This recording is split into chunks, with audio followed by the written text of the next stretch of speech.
Thank you, Mr Paisley. May I first begin by congratulating my honourable friend from Leeds West for securing this important debate and for the work she and the member for South Ribble have done over the last year as co-chairs of the Jo Cox Commission on Loneliness. I had the privilege to be part of the Jo Cox Women in Leadership programme, and what Jo said was absolutely right.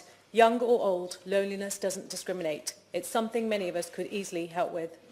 In what seems like a lifetime ago, but was in reality only a little over 2 months, I gave my maiden speech and spoke of how my parents arrived in this country from the Punjab in India and how they understood how it felt to feel new, alone and lost.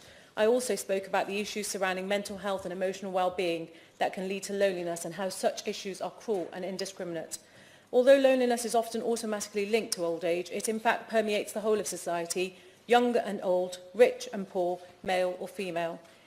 It is true that according to the ONS in 2010, over half of all people over 75 that lived alone, with nearly 4 million older people saying television is their main form of company.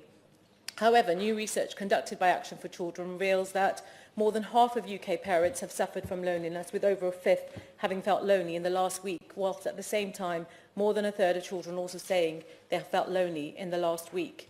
Given that it affects every corner of our society, both mentally and physically, it is imperative that every effort is made to rid ourselves of the concerns presented by loneliness. And it really doesn't take much. We all lead busy and hectic lives, but by just taking 5 minutes out of your day to speak to someone who might else not have any human interaction, we could all make a real difference to someone's life.